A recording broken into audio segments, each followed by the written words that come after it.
Alright, listen buds, I'm back from Witness Protection and we're talking about the forgotten commanders of yore. Nowadays everyone is on that next big thing. People don't stop and admire the classics, or even cards that existed for a month or two in the zeitgeist, then got steamrolled by the next big release.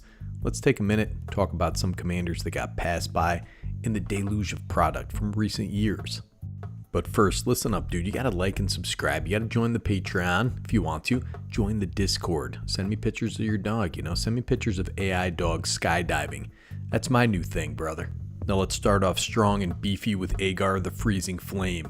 1 blue and a red, legendary creature, giant wizard, it's a 3/3. Whenever a creature or planeswalker an opponent controls is dealt excess damage, if a giant, wizard, or spell you control dealt damage to it this turn, draw a card.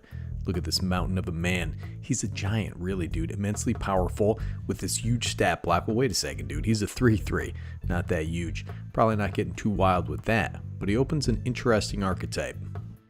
Now, I'll tell you what, man. Direct damage spells are fun. This guy's a wizard. He likes wizards. He has a triggered ability, so Harmonic Prodigy is an excellent include. You probably want to pack in some other beefy wizards like the Cyclone Summoner here. This guy's a 7/7. When he enters, if you cast it from your hand, return all permanents to their owner's hands except for giants, wizards, and lands. Cards like Earthquake to wipe the board, fill your hand. The neat thing about this ability is that it doesn't say one or more creatures, or triggers once per turn. So if you mark down 5 creatures with excess damage, then you draw 5 cards. Be careful though, you might kill your own dudes. Now this excess damage archetype is pretty well worn in red with Toralf from the same set. But Agar adds blue for counterspell synergies, and he puts cards in your hand, but he's only 3 mana. Pretty bonkers commander. Lightning Bolt, Meteor Swarm, those type of cards can keep the board clear and are usually pretty cheap money-wise. And number 2, we have Cathril Aspect Warper, 2 white, black, and a green, legendary creature, Nightmare Insect, it's a 3/3. When this guy enters the battlefield, put a flying counter on any creature you control if a creature card in your graveyard has flying. Repeat this process for First Strike, Double Strike, Death Touch, Hexproof, Indestructible, Lifelink, Menace, Reach, Trample, and Vigilance. Then put a +1/+1 counter on Cathril for each counter put on a creature this way. Now he's hanging in the swamp like a real creep out there, dude. He's got wings, he doesn't fly, he's a 3/3. The idea with this guy is to use Graveyard Tutors to get a Hexproof guy in the graveyard with a Zetalpa Primal Dawn. You got a big beefy double striker ready to slap in. It's a fun deck, can be built on a pretty strict budget. It's pretty ripe for self-mill Reanimator as a secondary strategy too. Just slap in big creatures with keywords and dig them on out. Look at some of these big monsters out there.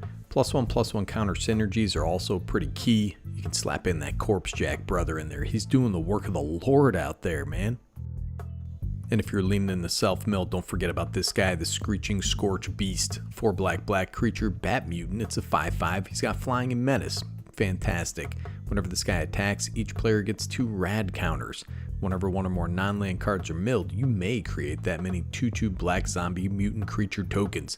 Do this only once each turn. This guy rips, especially in a self-mill creature deck. Anyways, man, Cathril's a real slapper. You should probably make him your wife.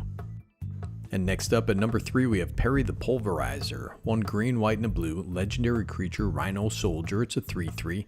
When this guy enters, put a shield counter on target creature. Whenever Perrie attacks, target creature you control gains trample, gets +X/+X until end of turn, where X is the number of different kinds of counters among permanents you control. This guy looks suspiciously like me. Same nose, same gargantuan shoulders, and they say I'm packing a hammer. Now this one's leaning into weird counters, unlike Cathril leaning into keyword counters.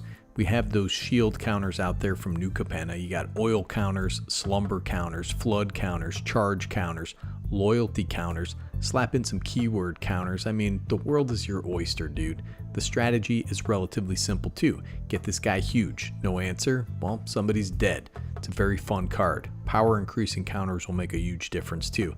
I did a Washington deck on this guy for a patron. Every card is under $1, and it's a fun little deck with lots of synergy, man. Deck list's going to be in the description. Alright, here we go. Savin the Chronoclasm. 2 red, blue, and a white for a legendary creature, human wizard. It's a 2/2. Prevent all damage that would be dealt to Savin. Whenever you cast your first instant or sorcery spell from your graveyard each turn, copy that card. You may choose new targets for the copy. Savin, brother, this guy, he's got a Reclamation, he's got a Chronoclasm, he does it all, man. That first ability can be pretty nuts. Damage-based board wipes can be powerful, as we've illustrated with our dude Agar. Blasphemous Act, and this guy just hangs out all day absorbing the act, dude. You can Blasphemous Act all over this guy's face, doesn't even matter, man. Now this is the Flashback, Retrace, Jumpstart Commander in Jeskai colors that has a real hard time winning. As my friends used to say, Savin, he no win.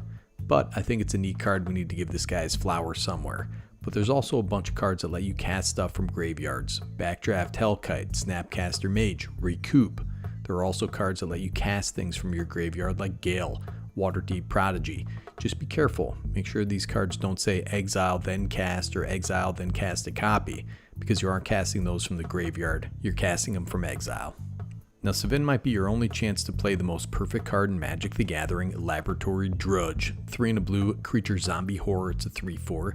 At the beginning of each end step, draw a card if you've cast a spell from a graveyard or activated an ability of a card in a graveyard this turn.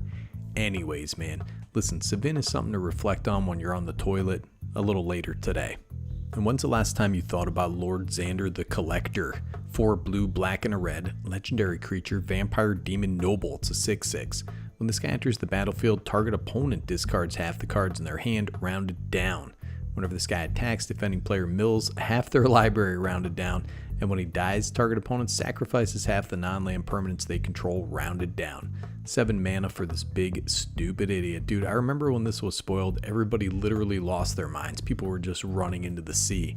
So if you clone this guy, you got the enters trigger and the dies trigger. It's going to enter, trigger the discard, die to the legend rule, state-based actions, and you get the dies trigger. So if he's out there, one of your opponents is going to be hurting, adding a blink theme or reanimator theme, and you're flapping your way to a win. Now discard and sacrifice, although pretty synergistic with Turgid, is not synergistic with having buddies to play with next game. It's pretty tedious, it's top deck mode sadness, people are going to hate it. But you know what, close out the damn game and you'll be happy as a clam. What time is it, dude? It's bonus commander time. Shadowfax, the Lord of Horses. 3 red and a white, legendary creature horse, it's a 4/4. Horses you control have haste. When this guy, Lord of Horses, attacks, you may put a creature card with lesser power from your hand onto the battlefield, tapped and attacking. Guess what, dude? This is a horse, so horses you control have haste. This guy has haste. You know, all through the Lord of the Rings movies, Shadowfax never really got a decent shot to be a rad character. It was always like, oh, Shadowfax, hurry up. Shadowfax, show them the meaning of haste. Shadowfax.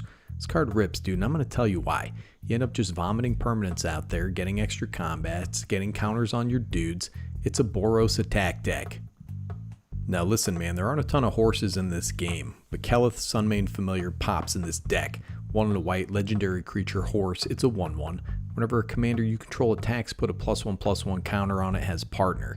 So listen, man, she chooses her riders carefully, bears them to glory in battle after battle. So I think it's supposed to bear a commander in the battle, you know, some kind of humanoid creature. But you know what? Shadowfax kind of deserves to be on top for once, dude, don't you think?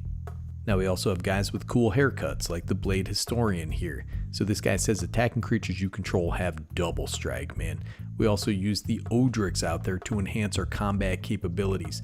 Either Odric is gonna do, we just want his sexy haircut in there, brother. Anyways, man, very fun aggro deck, and I think that Shadowfax deserves a little love. Get off of him, Gandalf.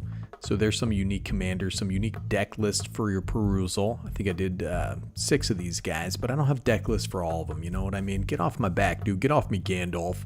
You know, but I did 6. That's one more than I promised, and I think that deserves a little pat on the head. Nikki G, signing off.